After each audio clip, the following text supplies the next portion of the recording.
Welcome back. Thank you for staying with us until this far. We are on the launch, on the discussion, on the newspaper review. And what has just happened before this, before the break, we were having a discussion on women in leadership, a very interesting conversation with Consolata, who is a youth leader in Laikipia County, aspiring to be a women representative, sharing her story of how she has faced challenges, trying to maneuver her ways into the political landscape. The biggest being the pressure of cyberbullying or lack of trust from those who are before her, and also the public. Kuna watu ambao they are her age mates, but they don't believe in her because she is a young person, and we want to demystify that thing. Young people are very capable. They are very capable because this nation's biggest transformations in the past year or in the past couple of years, the transformations have been done by the young people. So please give the young people a chance, believe in them, not just the women, also the gents. If they are young, msianze kuambia watu hapati miaka yako kidogo bado haijafika. So that was our conversation that we were having. And right about now, we are going to have the newspaper review. And in studio, I'm joined by Kelvin Benson, who is a journalist, a KU alumni. Many thanks for having you here on this discussion tonight. I'm so pleased to have you. And also, this morning, apologies for that. And also, we are joined by Juang. It's always good to have you on board, Juang. I'm very happy. I'm very humbled. Kila time nasikiaga ukinini unasema this night, nakumbuka the previous night you are on duty. Yeah. Uko mjengo usiku, uko mjengo asubuhi. Nao ndo watu wanahitajika kujenga hii nchi. By the time inafika 2027, I'm telling you the numbers that will be contesting for seats, elective seats hapa nchini Kenya itakuwa mingi. Why? Because women wanajituma everywhere. Uko kazi usiku, asubuhi, uko mjengo. Ukitoka hapo hivyo nasikia bado lenye production. Mkitoka hapo hivyo mwanzo kupanga mpaka mambo ya familia. So by 2030 we are expecting to have a lot of young women leaders in STEM careers and politics. That's a very good thing. Thank you so much. Na our ladies and gentlemen from all over, karibuni sana kwa newspaper review. Thank you so much, Kelvin. Unataka tusalimia this morning? I'm still here. Thank you for having me once again. Let's see how we will review these magazines, because the headlines are very heavy. Agony for youth after Ruto's visit and everything. Remember, we are having a lot happening. The AU thing all over. Parliamentarians will be sitting down today. So let's see how this is going to unfold. You know, the good thing with having a journalist on board is unamwambia sema habari, anakuambia the whole state of the nation, which is quite interesting. Thank you so much, Benson. Now, this morning, we are really expecting a lot, especially in the world of politics. This is a day when members of parliament are resuming session. And it is happening just after the court ruled that Azimio la Umoja One Kenya Alliance Coalition is the majority in the party. So technically, we have been operating illegally in the country. Like, there's been a lot of... For the past 2 years, tumekuwa na the wrong majority. We have been having a speaker who is occupying 2 positions illegally. And the standard says biased speaker. He says he applauds the judiciary for its bold decision in upholding the constitution, the rule of law. That is Daniel Manduku. This is a statement by Daniel Nambuku. We, the Azimio coalition members, shall take our seats on the right side of the speaker, and Junet Mohammed shall replace Kimani Ichung'wah as the majority leader.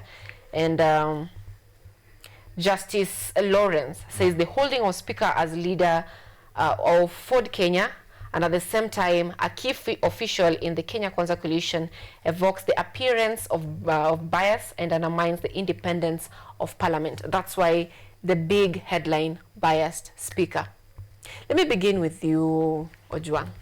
Do you think our speaker is biased? It's written. Hiyo ndio kitu cha kwanza. Unajua hata Yesu alikuwa akipigwa na shetani na zile questions 3 anaambiwa nataka hii mawe change kwa mkate. Anamwambia it is written. Anamwambia hapana, sasa nataka nikupe hii city yote. Wewe kwenda finest. Tuachana na huyu wa Mbwekse Sakaja. Wewe kila mahali unaangalia ukote kutakuwa kwako. All you have to do ni uiname useme shetani ndio kusema. Yesu bado anamwambia it is written. And today it's written talking about a biased speaker. The standard hawajaweka question mark.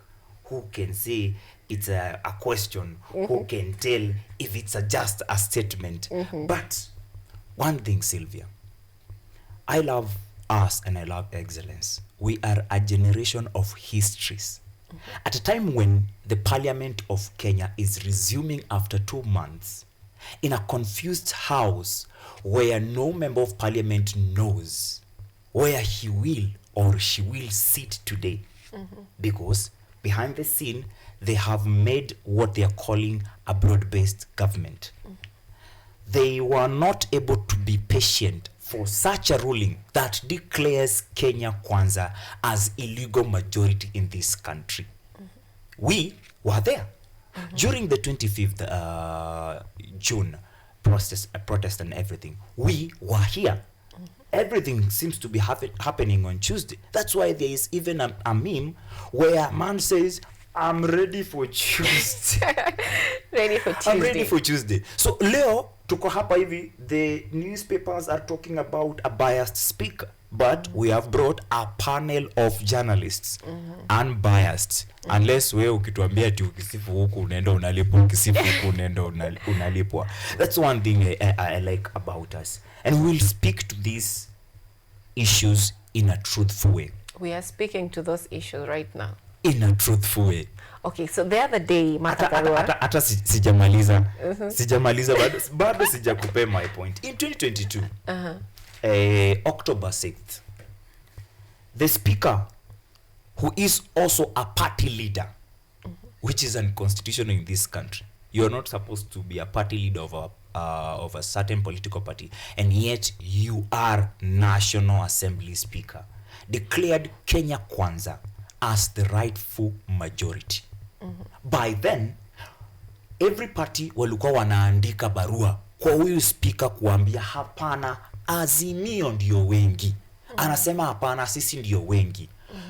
When President Ruto took over power, he went on a shopping spree ya kununua wabunge. Ameingia Northern Kenya akanunua wabunge wa chama kinaitwa UDM. Meshika.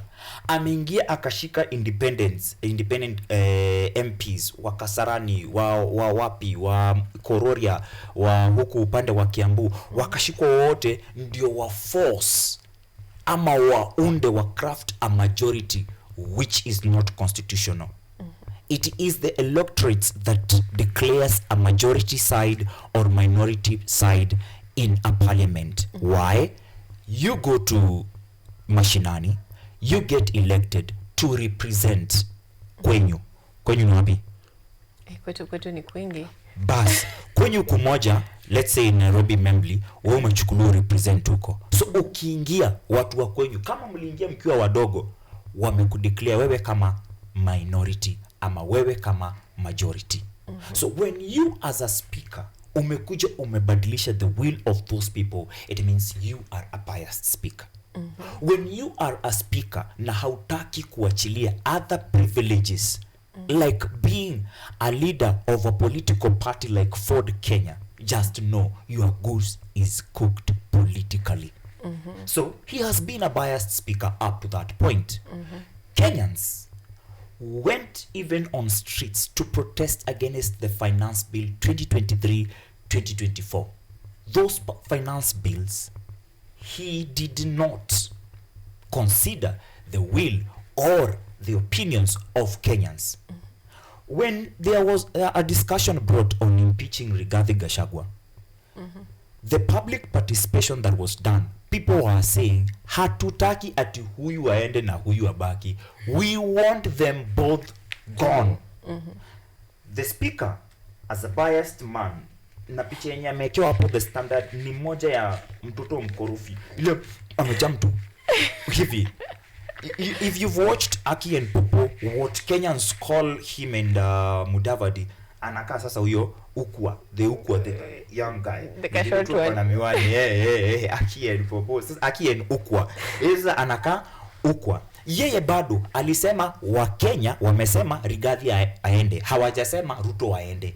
Yet Kenyans were clear, we want them both. In fact, we want even you as a speaker to go because the parliament has lost legitimacy. It was burnt down. The same parliament saizi hatujui nani ndo majority, nani ndo minority. Quite interesting times to be a Kenyan. Now, coming to you back, Benson. There's been allegations that, and this is from Martha Karua, that the Kenya Kwanza government is poaching members of parliament. Do you buy the same sentiments, and do you think that the Speaker of the National Assembly, Moses Wetangula, is biased?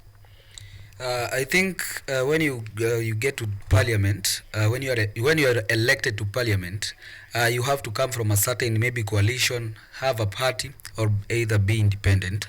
The other 14 members who I think they were from parties like UDM, PAA, the People's Alliance, and other parties. Those 14 members, ndio sijui what happened, such that they were supposed to be from Azimio, to be from the Azimio coalition, but then wakasema wakajitenga.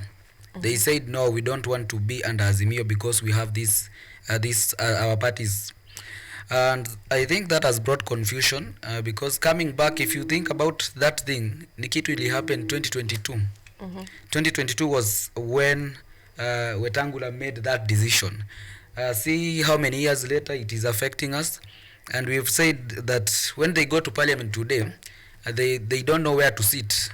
And I think, was it Junet who said that they will sit at the right side, the right side, and then he will replace Ishungwa as the majority leader. So we just want to see what will happen. And you know, all this is building up to 2027. They want to form something. Every party wants to win, wants to have members, and the more numbers you have, the better, because those people are the ones who will go to the local ground, and then they will talk to their people.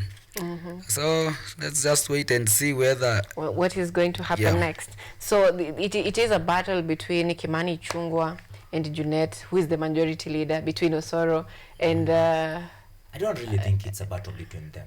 It's still a battle between Kenya. Do you think it's a battle of goodies? Because with being a majority comes goodies, extra security, extra allowance.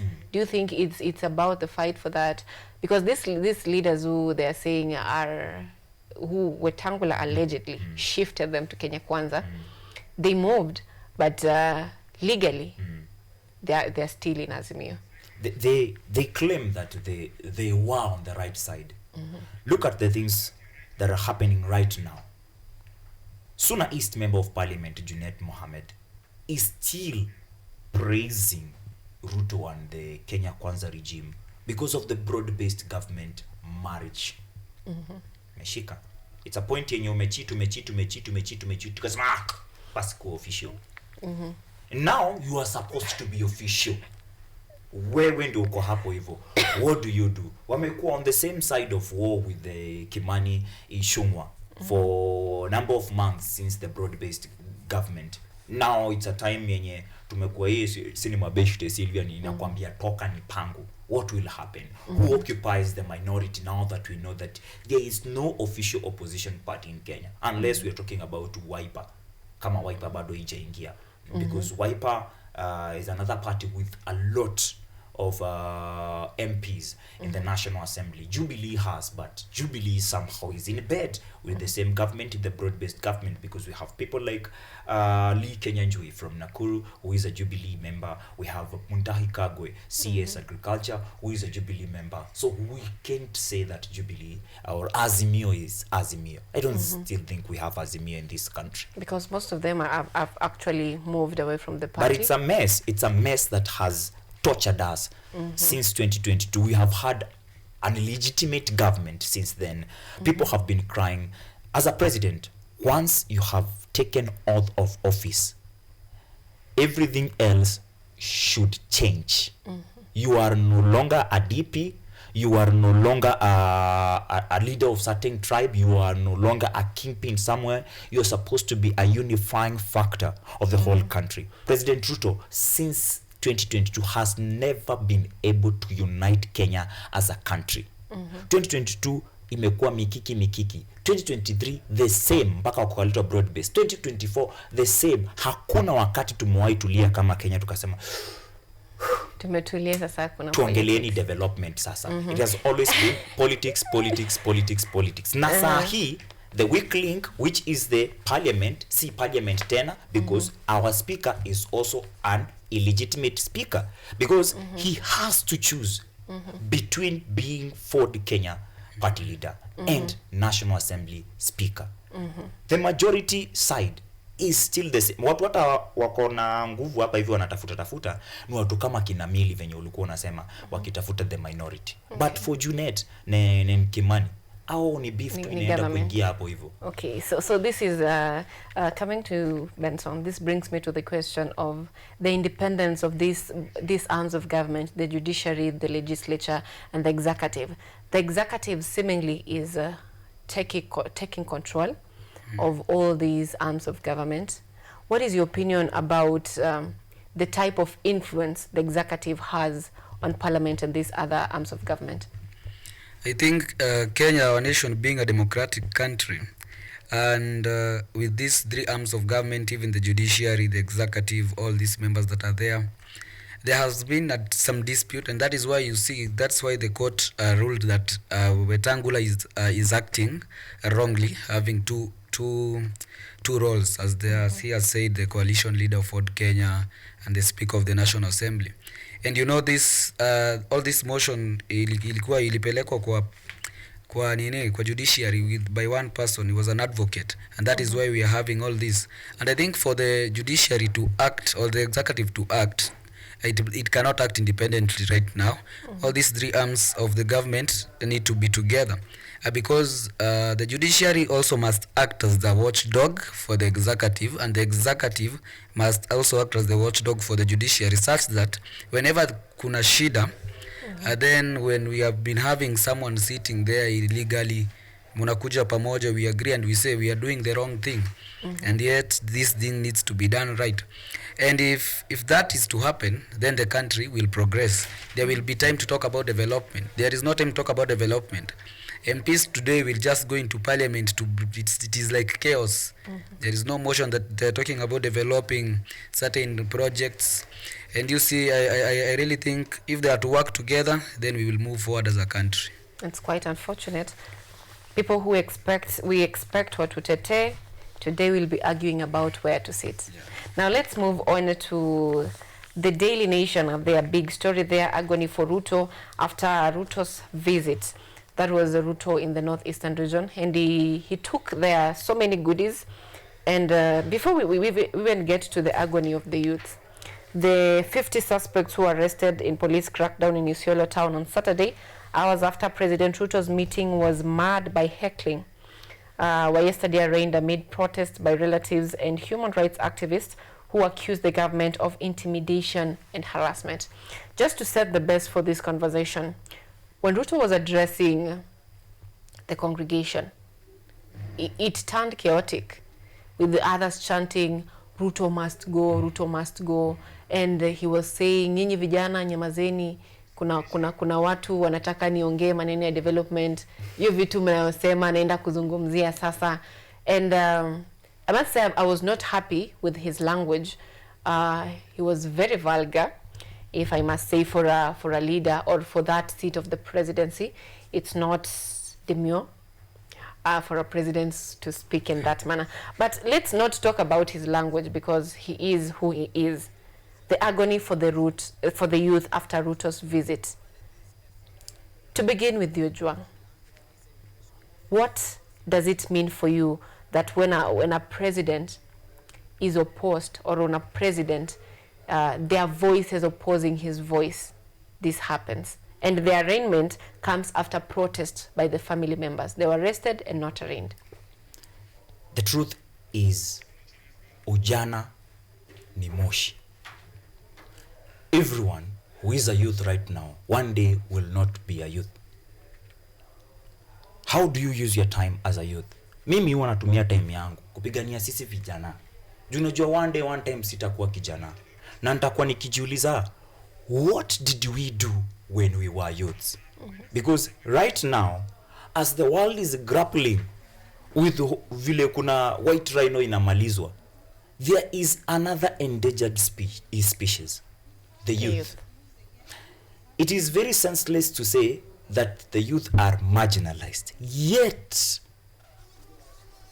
they are the majority kwa debe na kwa ground.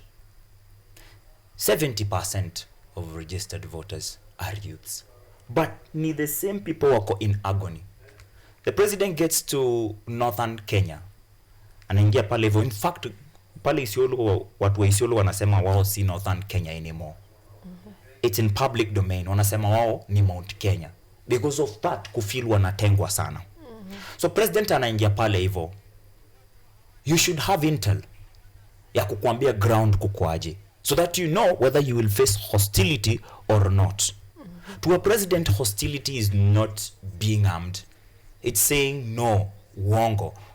Hata wako wameanza na Ruto must go. Walikuwa wanasema uongo. Akisema kitu kama ni ukweli, wananyamaza.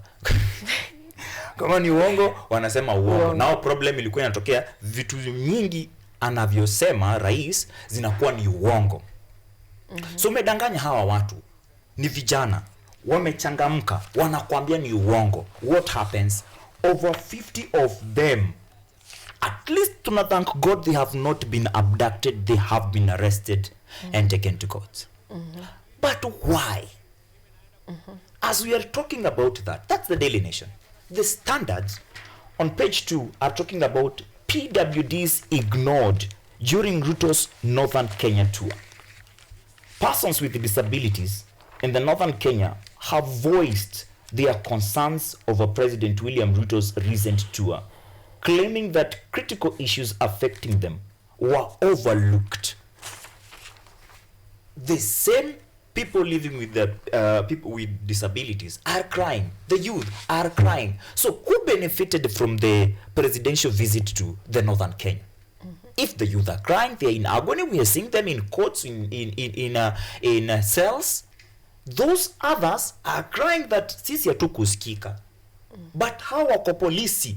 Saa hizi Ruto amewafungisha kwa sababu walikuwa wanashout uongo.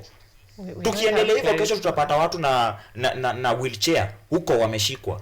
It is a crime in this country kusema uongo ama kusema kitu haiwaka. 61 years Grace Njoki Mulei, who is a medical practitioner, anaingia anasema shai work uongo, anashikwa. Kwanza huyo hata get abducted. Vijana Isiolo wanasema haiwak uongo, wanashikwa. But one day 2027 haiko mbali. Na kuna wenye wanasema we don't have to reach 2027. Why? We don't have a parliament. The chief justice of this country, hata yeye bado kwa mahali analia, anatafuta justice pia. The executive is crashing. CSAs and their children are getting abducted. We don't have a government.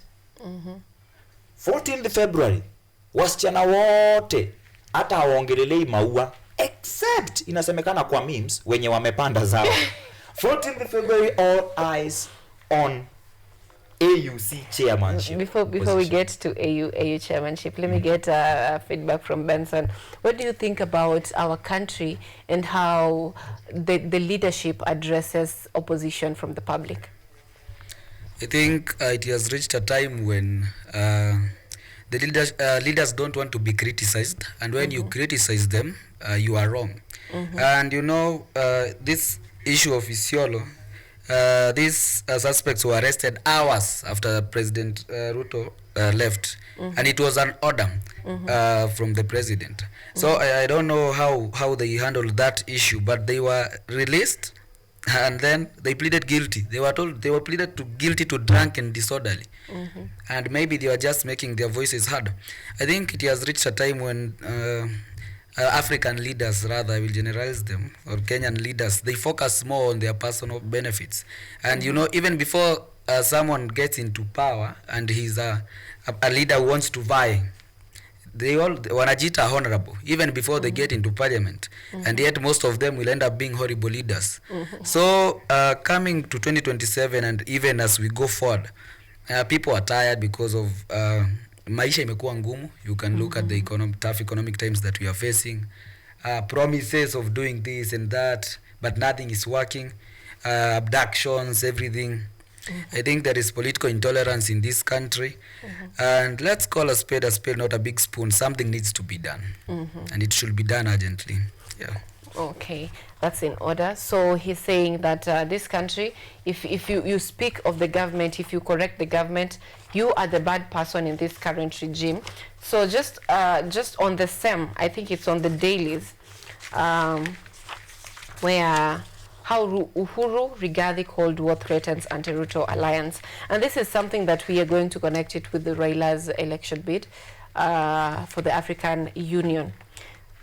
Experts say that Ruto's current reaction could be as a result of the fear of a unknown. The opposition parties ganging up, DAP, Wiper ganging up against him, the fear of the unknown. If Raila Odinga wins the AU election, if he loses, what happened next? And also this Uhuru Rigathi Cold War that threatens anti-Ruto alliance. Rigathi ameshasema he will ensure that Ruto does not have even a single vote, even a third of zero votes from the Mount Kenya region. So do you think this could be, this all hostile reaction to criticism could be as a result of the fear of 2027, Ojo? Sio hata 2027 pekee. Everyone upata stress. Wewe unapataga stress. Kevin anapata stress. The president of this country is not immune. Hata yeye anapata stress. Ni human being. So what happens when people feel like you have failed in a mandate that they elected you? They elected him to be a president. He has failed. They elected him to unite the country. He has failed. They elected him to represent us out there. Hata ukakumbuka vizuri 2022, immediately after President Ruto amekuwa sworn in, alitembea sana nchi za ngambo. Saizi hana hiyo nguvu because there's a 36-year-old in Burkina Faso, Ibrahim Traore, who is doing so much bila kutoka nje. Tunasikiaga tu story. Na amezifanyia wapi? Hapo hivyo. Amesema France hatuwataki hapa, hatutaki ukoloni. Shida yetu ni chakula.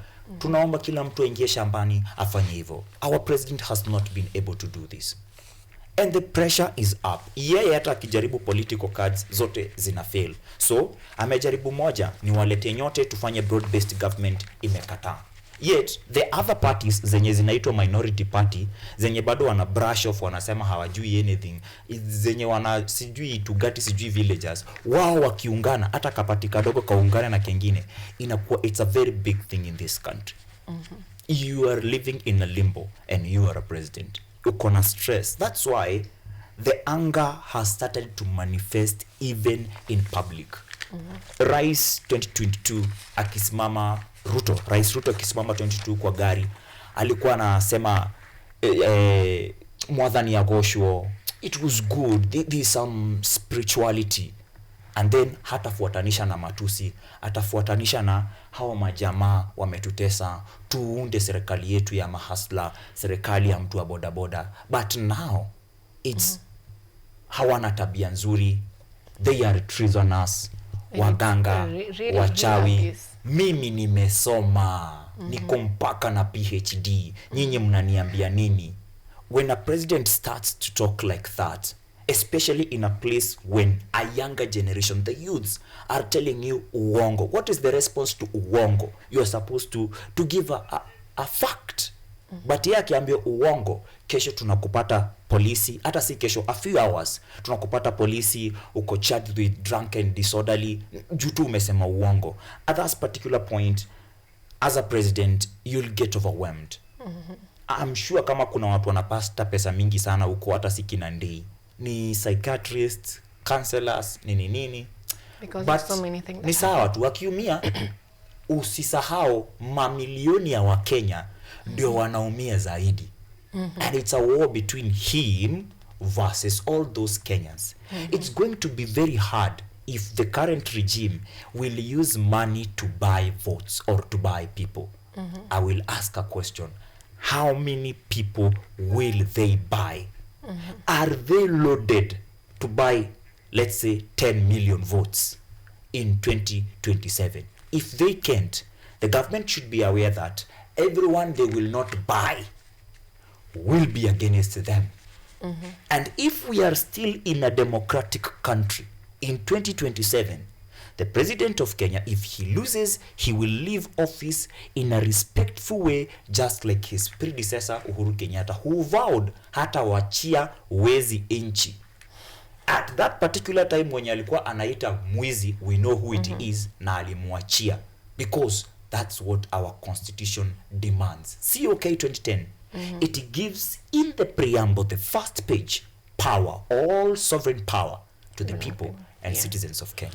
Very correct. Now, I makosa, I normally say ni makosa yenye, you see that ex of yours mwenye huwa anakuwa na red flag, and then unasema unasema ni maroon. Ni maroon mwenye, when Ruto was getting in power, I remember this went viral. Unanijibu kama nani. Hey. And then after some time he disappeared and it was nothing. And then it's piling and piling and piling, and now it's a big thing. Now back to Benson.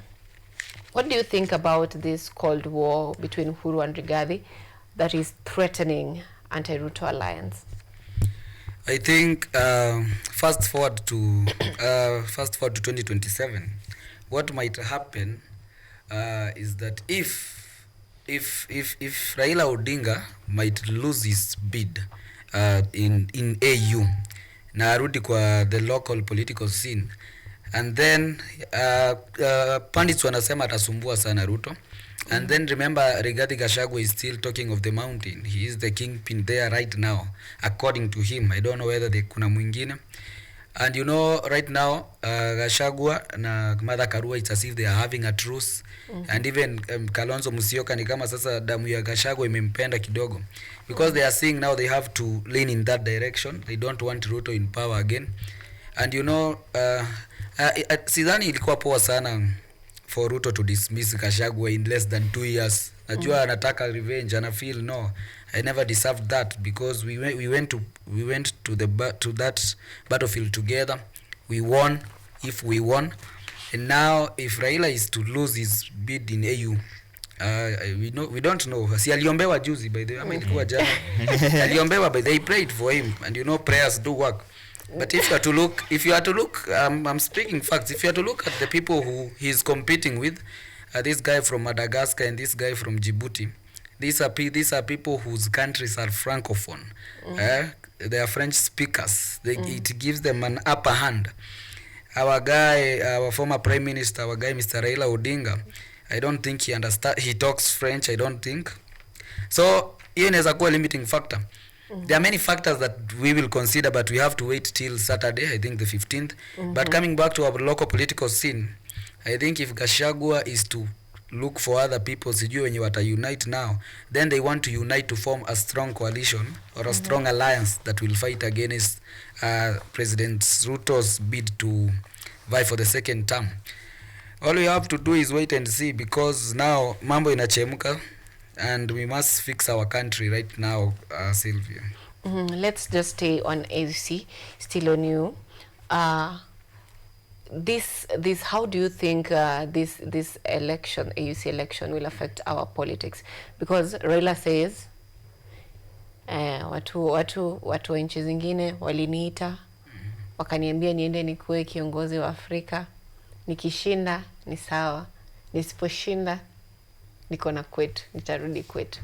So coming back to his home, it will be, if he loses, personally I think it will be a nightmare for Ruto, because Gachagua is out rallying everyone against him, and then Raila. So there is a dilemma. If Raila supports him, well and good. If he doesn't, it's a nightmare. So what do you think about his comeback after the AU election?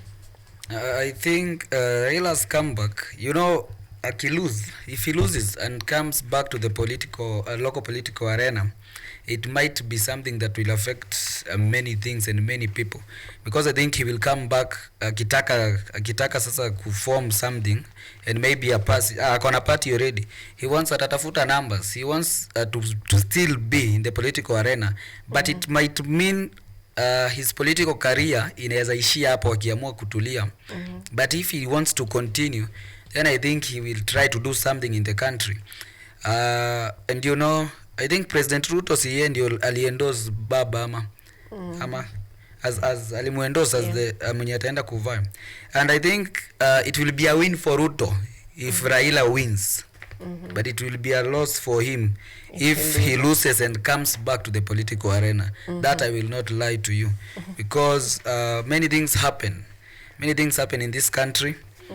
And I think Ruto right now anajua ana tense, ana feel kuna joto hapa, the way Gachagua is addressing the people of the mountain and even having numbers. Ulimuona TikTok live.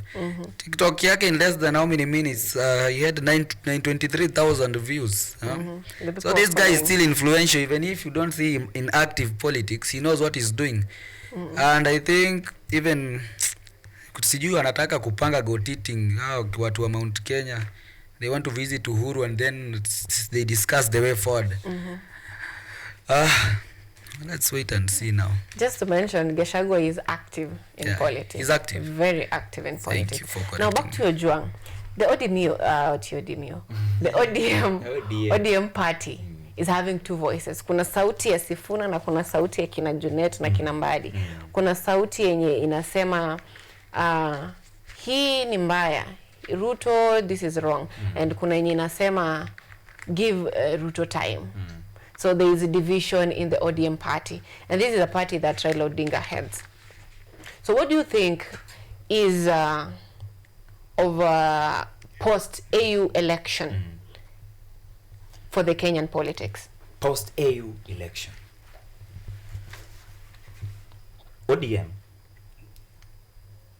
I have always loved ODM.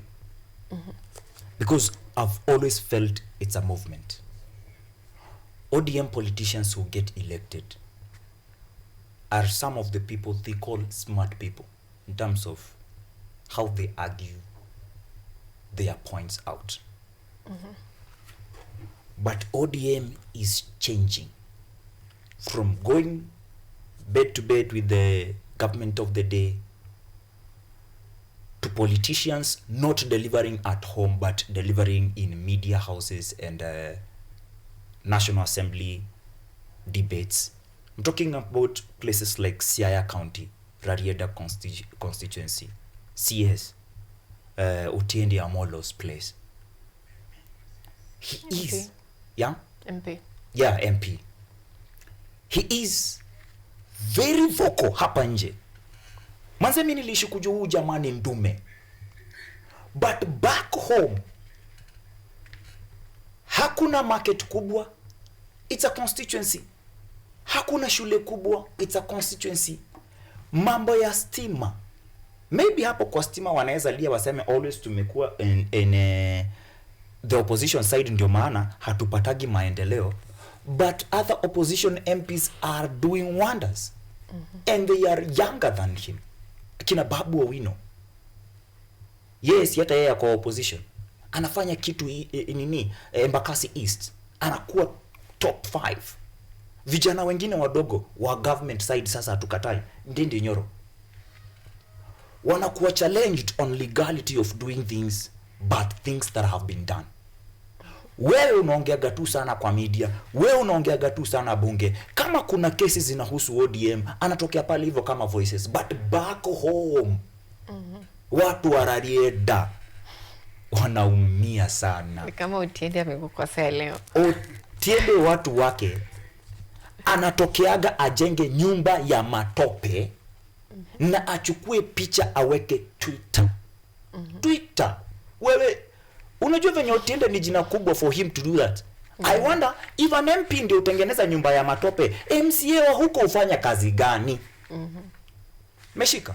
So the same ODM imebadilika sana na ndio inaenda kuisha saa hii in a moment the Standard are calling moment of truth. AUC race enters home stretch. Kutoka October 2024 last year, watu wameishi wakingoja this week yenye tuko saa hii. So wanasema win or lose, nataka niisome ya baba. Win or lose, yeye anasema on page 7 the Standard, I'll hold my head high, win or lose, declares Raila on AUC chair bid. Kwa game, Kevo anapenda game sana. Nakuwaga na win, lose, draw. Hakuna draw kwa baba. It's either he wins, becomes AUC chair, or retires from active politics. Because when we are talking about a home to go to, gani hiyo? Ni nini we baba atakwambia tofauti leo? Ameharibu CV, ameharibu jina, hasa kwa vijana. Watu ambao wanatambua baba saa hii ni watu wanakula kutoka kwa mkono na mfuko wa baba. Watu kama Governor Sakaja mwenye anataka Raila ashinde ndo aondoke ODM apewe ticket ya kurun for governor 2027 Nairobi.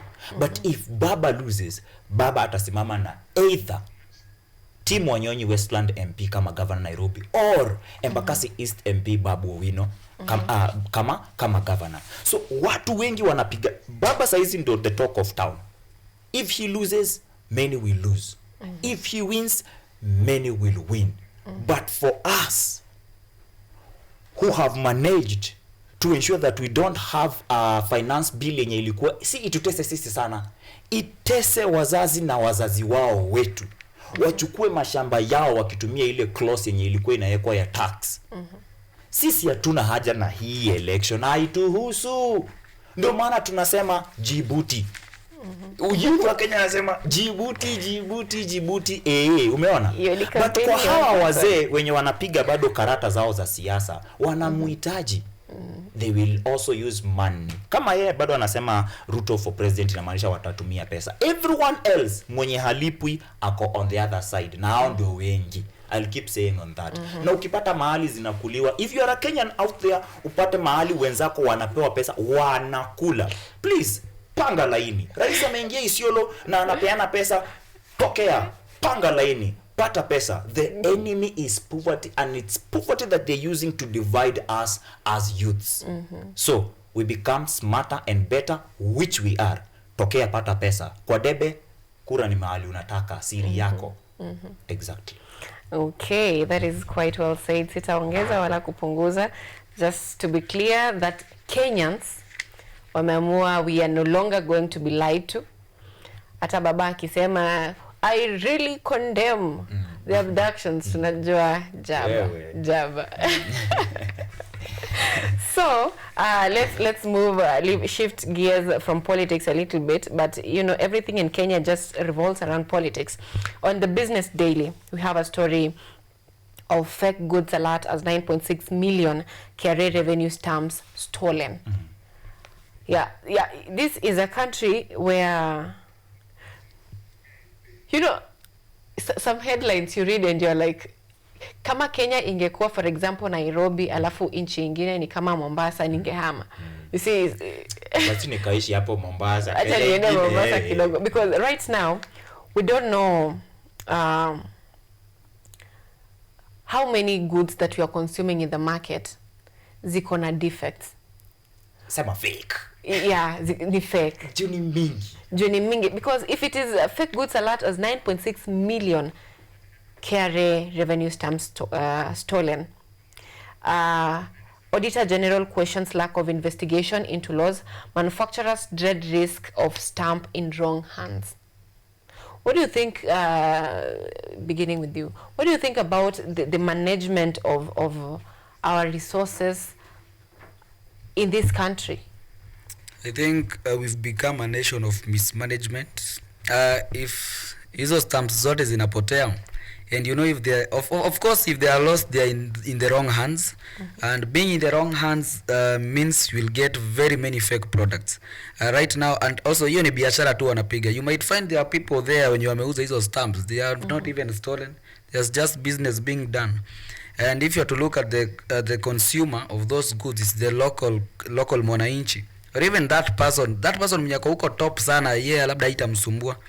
But those people who are tuseme our young distributors, manufacturers, retailers, wanaweza kuwa wanatuuzia vitu fake. You remember a time when tulikuwa na fake sugar, ama ilikuwa corrupted sugar, acha nipatie hiyo jina, na ili affect watu wengi sana. And if this is to happen, even those who are selling alcohol brands watapewa fake stamp. Those who take one for the road, you may take one and never see again. And you see that's a very big loss, because we'll be losing our youth. I think we have to come. I don't know what we have to do as a country, because we don't have to sweep this dirt and still keep it under the carpet. If you are to sweep it, we should sweep it completely. And if all this is coming from the top, if you are looking at from the electorate then to these business people, who is to, it's as if we are fooling each other. It's everyone wants to win for themselves. Tumesema the enemy is poverty, so people don't want to know whether they will sell to you fake goods. They want that money.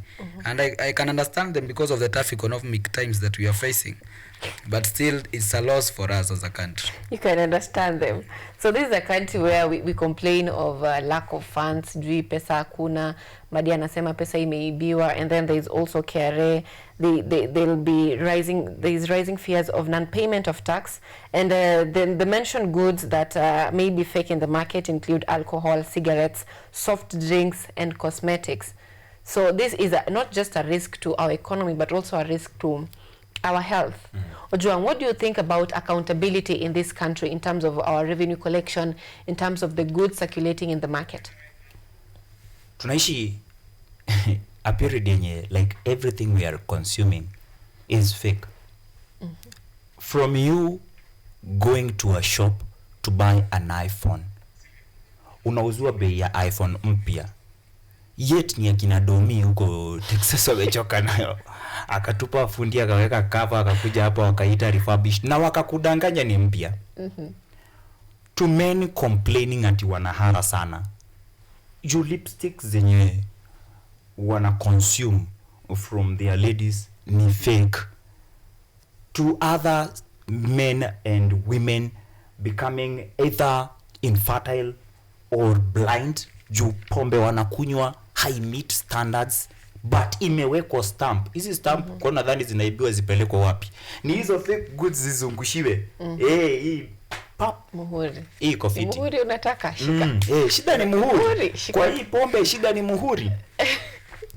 But if there's one thing that I'm thanking God for, is the generation we are in.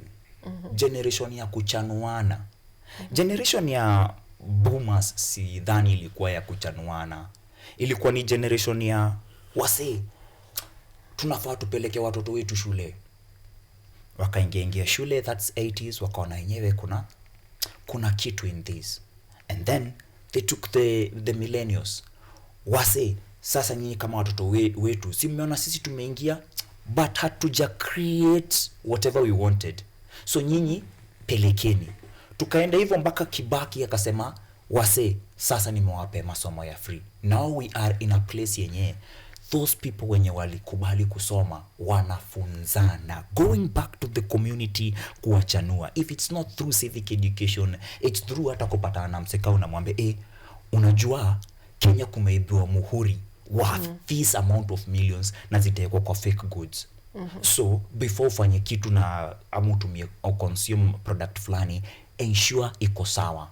Ambia wa Kenya huko nje, Adani wako huku na wao si wako na nia mbaya. Wanasukuma inaisha. Hata saizi watafuata na itaisha. Sama tujaweza kurecover, like when Moses Kuria walisema kuna mafuta yenye ni gushi, sukari yenye ni gushi na imeibiwa. Bado tujasikia Wakenya wamekufa mamilioni juu ya kutumia sukari mbaya ama mafuta mbaya. Wametuzia mpaka molasses, mercury. Wameka mercury kwa sukari, then wakaipeana. we survive because at least we know. Na yenye hatujui bado tunasema what you don't know cannot kill you. If it cannot kill you, it makes you stronger. Sisi ndio tunafaa tusukume hii accountability. Hold each and every person accountable and responsible for their roles. And we are doing it right. Because hizi ndio vitu zinafanya watu wanajam. Wanaanza kusema, wanaanza hadi kuchanuliwa. I tell you another person mwenye anachanuana aitwa Rigathi. Anawaambia wase politics saizi iko hivi. Mimi nimeikonja hii politics, nimefika mpaka DP na bado nimengolewa. So wacheni niwaambie venye ina run. Huyu mjamaa alikuja kwetu, akatuambia mwadhani ya Woshwa, akataja barabara, alikuwa anakram barabara, anakram hadi watu huko mlima wote wanasema anakuja kunywa na waambia Musangarire. Sasa by the time the same person anaingia Isiolo, Kenyans wanaunda hiyo script, alitaja barabara hii na hii na hii na hii, wanaongeza bite ya time nyingine. What other lie will you give these people? They have unleashed accountability on you. They have unleashed a responsible way of making sure that wewe uko responsible in your roles and in your duties. Na sio president pekee, ni everywhere. Wacha uone kutoka bunge leo venye kuna waka as tunaendelea. Politics will take shape. And if it doesn't take shape, we might not reach 2027 with the same government. We will have to go back to the ballot and redo the mess we had. We have 90 days. Zikishaisha, we will have an IEBC and people will start to recall their MPs. Kuongea ukweli wa Mungu, ni kuambie kitu, Roysambu, we are starting with Kamande Mwafrika Augustine. But Roysambu has different stories anyway. Let's not talk about that, because if I go to the ground, most people are talking about bursaries and apeana bursaries and all that. But bursaries and apeana. That's no a story one for deserves another kupeana day. bursary. No office in this country deserves kupeana bursary. In 2002, whereby tulikuwa come right from a regime, the Moi regime, FPE came to power through an executive order. Ikakuwa kila mtoto anafaa kusoma. And it is the same thing. Constitution 2010 of Kenya, COK, inasema education, every child has a right to education. Sio freedom kama freedom of expression vile nitakwambia wewe leo nyamaza. Kila mtu ana deserve education yenye ni free. Hakufai kuwa na mtoto ati huyu amepata bursary, huyu hajapata bursary. Hakufai kuwa ati bursary ni ya mtoto wa maskini, sio ya mtoto wa tajiri. Kwa nini mimi ni elect mtu ati ndio ende akapea mtoto wa maskini bursary na wangu wanashughulikiwa na nani nimeweka kura? For that reason, every person, every political office yenye iko na bursary, hizo pesa zote zinafaa zichukuliwe, zikuwe consolidated into one ministry of education, zikuwe zinapelekwa shule, watoto wanasoma for free. The government or this regime is so selfish and greedy to a point that hata huko shule, including high schools, wewe ukilipa shule pesa haziendi shule, zinaenda kwa gava, alafu sa gava igawe capitation venye wewe inagawia a certain ministry, and that's why principals are crying that you are crashing this education system. Wewe uko hapo unataka tuseme ati mbunge fulani anafanya vizuri na peana bursary. Why? Usipeane bursary, ingia Kiharu constituency. An MP there by the name Dede Njoro, such a youngster, hapeanagi bursary. Niweka hizo pesa zote shule and then ambia wazazi wewe utafute 2,000 kila mtu. A bursary is a tool of division. It should not be there. It's illegal. This one you got it too personally. Makosa ni yangu. Huwezi niambia ati mtu anapeana bursary. Makosa ni yangu. But it's fine. Let's move away from accountability. Accountability in this country is expensive, very expensive. And just like Benson said, prayers work. Let's hope prayers will work for us. Prayers work. Na zinawaki time. Angalia what happened with SADC and EAC. Wanaungana ndio wasaidie the Congo situation, DR Congo. Na hiyo story iko mpaka in the Standard and the Daily Nation. The Congo menace yenye inaendelea. DR, hata kama wao wanajivunia watu kama Leopold, they speak, they are francophones. And they have not been happy with how President Ruto has handled the issue.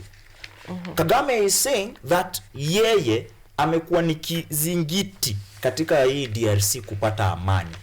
SADC wanamtoa the same, and yet sisi tuko na candidate. When mambo yalizidi unga, our president aliita nani? Aliita president wa France atiasaidie. France wenye bado inasemekana ndo kizingiti cha amani DR, kizingiti cha amani Western Africa. Alafu mnaniambia maombi ya hawa watu wa Western Africa Mungu hatasikia, atasikia maombi ya wafuasi wa baba. Baba mwenye hakuna election alisimama na akaapishwa kama president, isipokuwa yenye aliapishwa na Miguna. Kila mtu anaomba. Oh good. Oh good. Now, that is interesting. Anyway, just still on Ruto and the deals he's making with other nations. He has been championing for peace in the DRC Congo, but also there is this giant in the room on the Business Daily, why employees might seek court injunction to restrain foreign NGOs from exiting the country in the wake of USAID's stop working order. There was a waiver, 90 days waiver. Employees were laid off, but some of them were recalled back to work. But this is something that most people say it's a mechanism of gaining control, of Trump gaining control, because there are also tax hikes on steel companies that are supplying to the United States. There is so many wars that Trump promised not to be engaged with. There is a purported freeze on funding for the Haiti, which President Ruto said yesterday that is not quite true.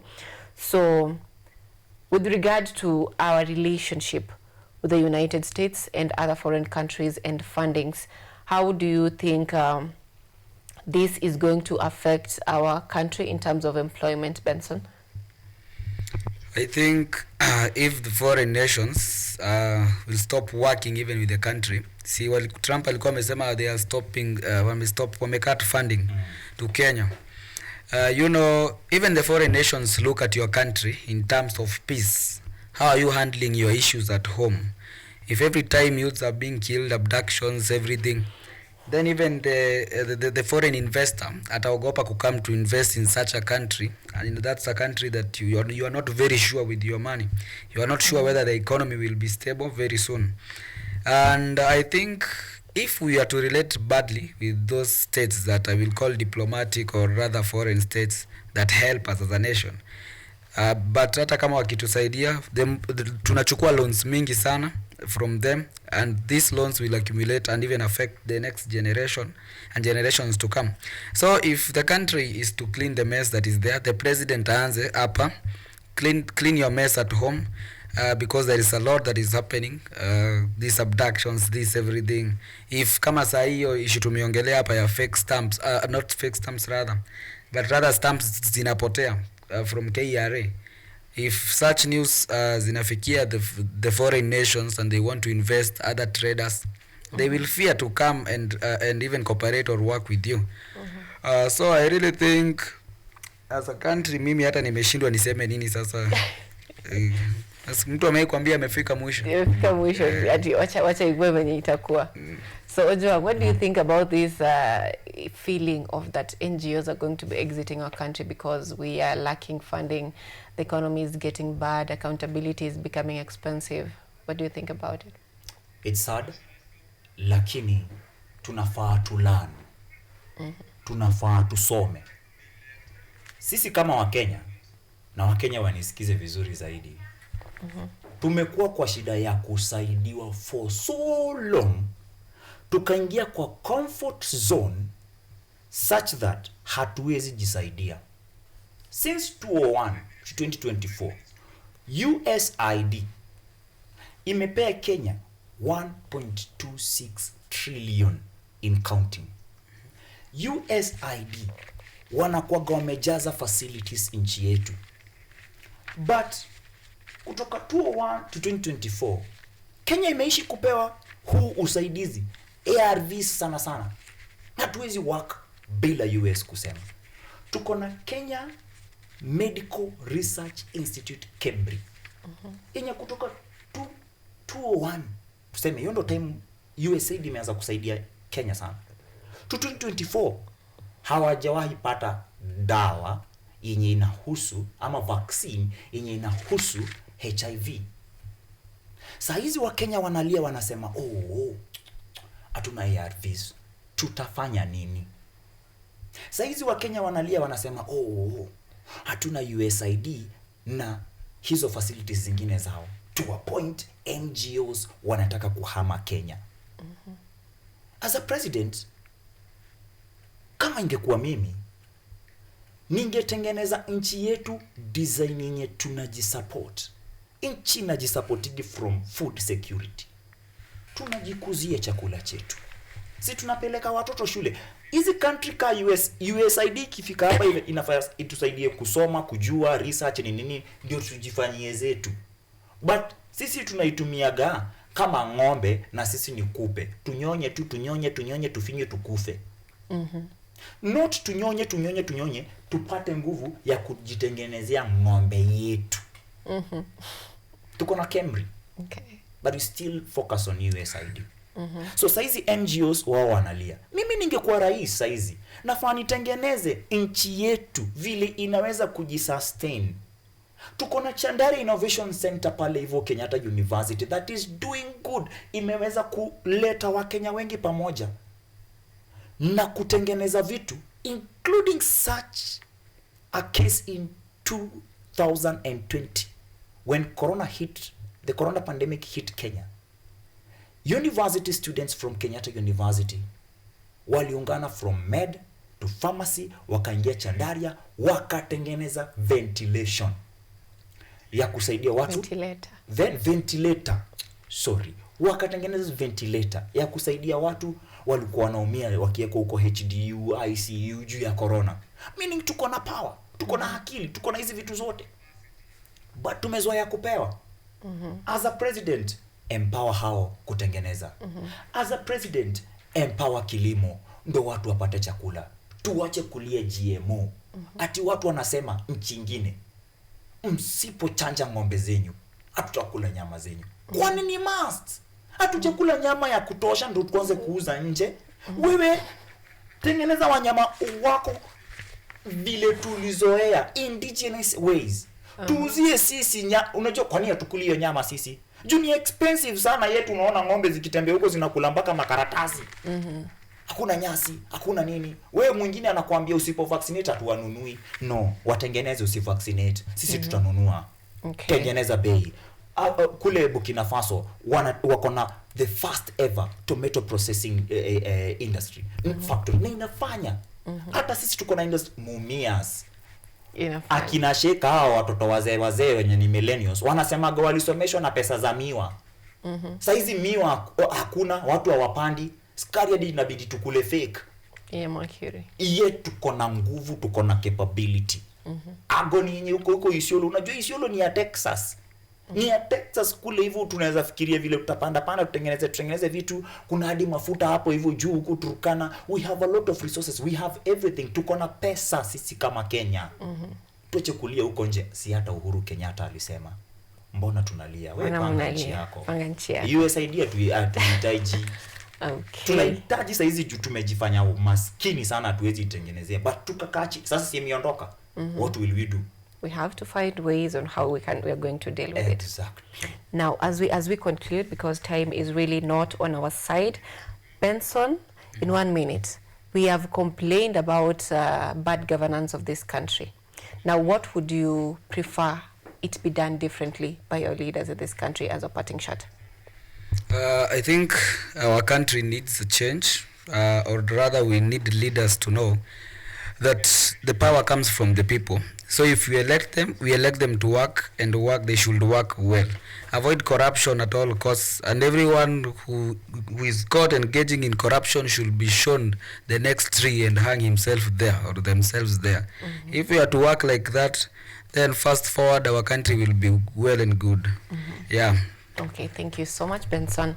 Ojwang, in 1 minute. Ojwang, najua ni journalist, lakini in 1 minute, give us a parting shot. Nifunge. Parting shot yangu itakuwa to the youths of this country. Napenda youth inclusion sana, juu mimi ni kijana, najua one day nitazeeka. In fact, saizi niko 32, najua nazeeka. State abuses cost taxpayers billions in restitution for torture and detention. Mabilioni ya pesa yalitumika ndo watu wafinywe zaidi. Wewe kama kijana mahali huko, please take a chance to reread and read. Usianze na kuread, najua ushasoma. So reread and read again your constitution. Make sure whatever you have read, peleka your energy, peleka your education to your community. When they told us that a candle, lighting a candle does not make mind dim. It makes the whole world brighter. Starts now. We've had people who did amazing work.